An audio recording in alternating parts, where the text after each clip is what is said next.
Students good morning. सबों का welcome है इस चैनल पर। अभी देखिए समय हम ज्यादा नहीं लेंगे क्योंकि बहुत सारा ज्यादा वीडियो बन जा रहा है। प्रोबेबिलिटी में क्वेश्चंस बहुत ज्यादा है। ये एक्सरसाइज 14.3 का 18 नंबर क्वेश्चन। देखिए ये सब वर्ड प्रॉब्लम है ना। वर्ड प्रॉब्लम को पहले हम अच्छे से समझेंगे, फिर उसको सेट करेंगे, उसके बाद इजी वे में बना देंगे। एक दो बार प्रैक्टिस करने की जरूरत है, बाकी आपको समझ में बातें आ जाएंगी। तो देखिए यहाँ कहता क्या है, हम शुरू करते हैं कि in class 11 of a school, कोई भी स्कूल है, 11 क्लास के स्टूडेंट्स है, 40% of the student study maths. अब देखिए इसको हम क्या करेंगे, लिखते जाओ कि यहां पर एम कोई घटना दे दो, those number of students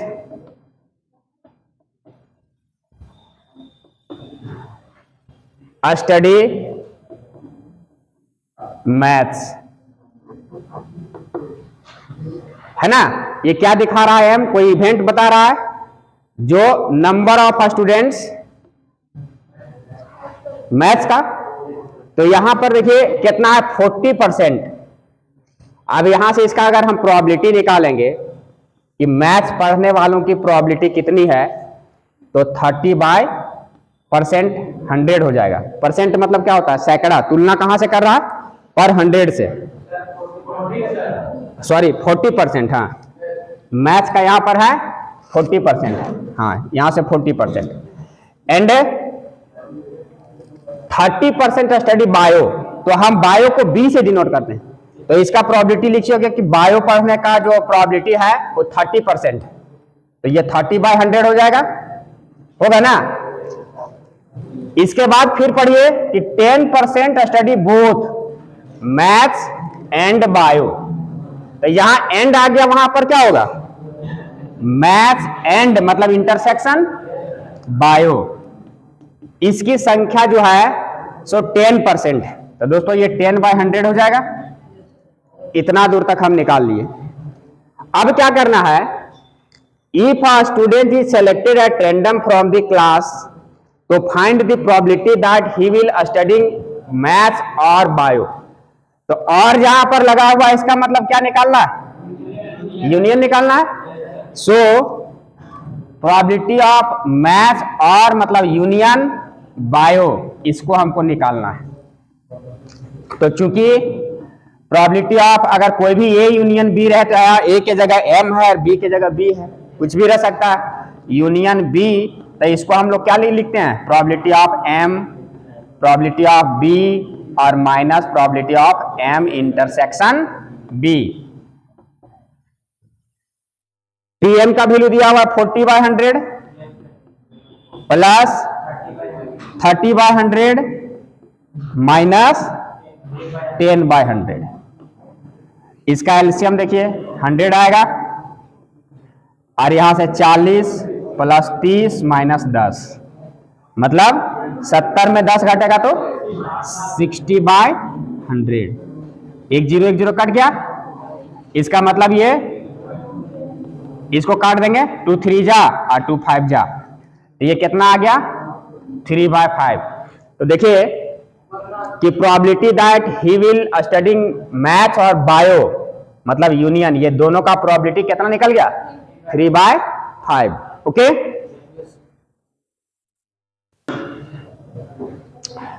next question है, in an exam entrance test that is graded on the basis of 2 examinations, ठीक है, the probability of a randomly chosen student is passing the first examination, first exam को pass करने का।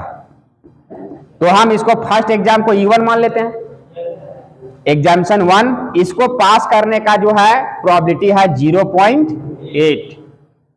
And the probability of passing the second examinations, तो probability of passing the second E2 examination 2, इसको पास करने का 0.7 है, ठीक है। तो the probability of passing at least one of them, देखिए यहां पर एटलीस्ट वन ऑफ देम, मतलब इसका हुआ यही सब मीनिंग समझना कि या तो E1 पास करेगा अथवा E2 पास करेगा, कम से कम एक। तो इसकी प्रोबेबिलिटी जो दिया हुआ है 0.95। तो what is the probability of passing both? तो प्रोबेबिलिटी हमको E1 इंटरसेक्शन E2 हमको क्या करना है, निकालना है।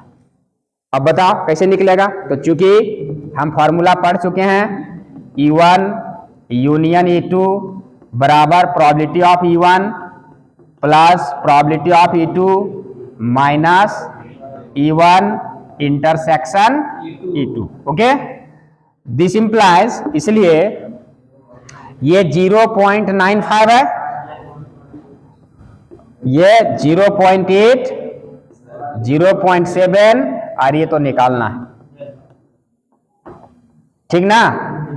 अब बताओ ये माइनस वाला पार्ट इधर ले आओ, probability of E1 intersection E2, ये इसको जोड़ेंगे तो आ जाएगा यहां 8 7 15 और एक अंक के बाद डेसिमल, और इधर ये माइनस चला जाएगा 0.95, इसको माइनस कर देना 1.5 और 0.95, यहां से 0 बैठा देना, 10 में 5 5, इससे 14 में 5 9 5, यहाँ पॉइंट, यहाँ 0 आ गया। तो दिस इज इक्वल टू 0.55, इसका आंसर होगा। ठीक है, इसमें थोड़ा बहुत स्टेटमेंट बना देना। E1 shows the passing of the first examinations, event of passing first examination, E2 event of passing second examinations। तो इस टाइप से डायरेक्ट यहां से देखो क्वेश्चन कितना लंबा है, वर्ड प्रॉब्लम है, थोड़ा सा समझना है और फॉर्मूला में सेट करके इसको बना देना है। प्रैक्टिस 1-2 बार करना है। ओके, देखिए ये बहुत ही मजेदार क्वेश्चन है। यहां कह रहा है कि the probability that a student will pass the final examinations in both English and Hindi. तो जहां बोथ लिख दिया इसका मतलब क्या हो गया, इंटरसेक्शन। तो यहां पर हम लेते हैं कि probability passing in both the examinations, English को ई से डिनोट करते हैं, हम डायरेक्ट लिख रहे हैं, स्टेटमेंट थोड़ा बना लेना है ना। इंग्लिश एंड मतलब यहां इंटरसेक्शन हिंदी, दोनों में पास करने का प्रोबेबिलिटी जो दिया हुआ है कितना है, 0.5, यहां ध्यान देना। And the probability of passing neither, अब यहां पर देखना क्या दिया हुआ है इसको, नाइदर मतलब ना तो इंग्लिश में ना तो हिंदी में, ई dash intersection H dash, neither Hindi nor English, यही नाइदर मतलब दोनों में से किसी में पास नहीं कर रहा। इसकी प्रोबेबिलिटी जो दिया हुआ है 0.1 दिया हुआ है। अब देखना यहां से कुछ कुछ चीजें हम निकाल लेंगे। डी मॉर्गन्स लॉ से ये क्या लिख सकते हैं इसको, ई यूनियन एच का होल डैश और ये 0.1। यहां से इसी को समझना, इसको हम लोग लिख सकते हैं 1 माइनस ई यूनियन एच, क्योंकि probability of A plus probability of A dash equal to 1 होता है। तो A dash equal to 1 minus P A, तो यहां पर डैश का मान 1 माइनस इतना और इसका वैल्यू इधर है 0.1। यहां से देखिए इसको उधर ले जाइए तो probability of E union H बराबर ये 1 है और माइनस 0.1, तो कितना आ जाएगा ये 0.9। ठीक है, यही होगा ना, ये यूनियन निकल गया। नेक्स्ट पढ़िए क्वेश्चन, नाइदर का हो गया if the probability of passing the English. अब प्रोबेबिलिटी इंग्लिश का पास होने का जो है वो है 0.75। ओके, अब हमको निकालना है कि what is the probability of passing Hindi examinations, मतलब प्रोबेबिलिटी ऑफ एच निकालना है,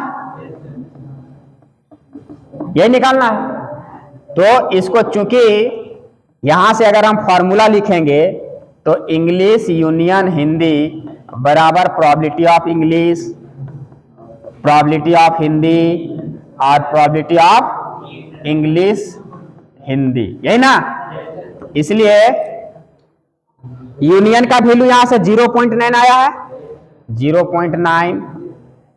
प्रोबेबिलिटी ऑफ ई कितना दिया हुआ है, 0.75। और यही तो निकालना है, तो इसको पीएच ही रहने देंगे।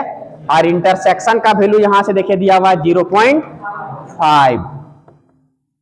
दिस इंप्लाइज, अब यहां से देखिए ये कितना आ जाएगा, इसको कैलकुलेट कर लीजिए। ये 0.9, ये प्रोबेबिलिटी ऑफ एच रहने देते हैं, ये दोनों को माइनस कर देते हैं। 0.75 में 0.5 घट गया, इधर 0 लगा सकते हैं, साथ में 5 2 0.25 बच गया, प्लस में आएगा क्योंकि ये प्लस साइन बड़ा है, तो plus 0.25। This implies probability of H बराबर कितना आ जाएगा, 0.9, ये उधर जाके माइनस हो जाएगा 0.25। तो देखिए 0.9 में 0.25 घट गया, तो यहां 0 बैठा देंगे, घटा देंगे, 10 में 5 5, 8 में 2 6, और ये 0 आ जाएगा। इसका मतलब आ गया 0.65। तो the probability of passing Hindi examinations, probability of H is equal to 0.65। ये यहां पर हम यहां पर लिख नहीं रहे हैं, यहां पर लिख देना है कि E is equal to an event shows that passing the English examinations. H क्या शो कर रहा है, पासिंग हिंदी एग्जामिनेशंस। इस टाइप से एक दो सेंटेंस यहां बना देना है, कोई दिक्कत नहीं है, सिंपल छोटा छोटा काम है। क्वेश्चन देखने में बड़ा लग रहा है, समझना है, समझ करके इस टाइप से लिख लेना है और इसको आराम से बना देना है, कहीं कोई परेशानी नहीं है। तो दोस्तों ये छोटा छोटा वीडियो आपको मिल रहा है, ये इसको एक बार देखो, समझो, पॉज करो और अच्छे से फेयर करो। एक दो बार बनाओगे, ये सब डिटेल्स दिमाग में अगर ये सब तरीका सेट हो गया तो हमको लगता है कि कभी भी दिक्कत नहीं होगी। प्रोबेबिलिटी बहुत ही सिंपल लगेगा, आसान लगेगा। उम्मीद है कि आप अच्छा करोगे। इसी के साथ ये सेशन का हम एंड करते हैं, और साथ देने के लिए बहुत बहुत धन्यवाद। अगर वीडियो अच्छा लगे तो लाइक, शेयर एंड सब्सक्राइब जरूर करें, और कमेंट में हमें और सुझाव दें। वो भी दिक्कत हो तो कमेंट के माध्यम से आप हमें पूछें। बहुत बहुत धन्यवाद। जय हिंद।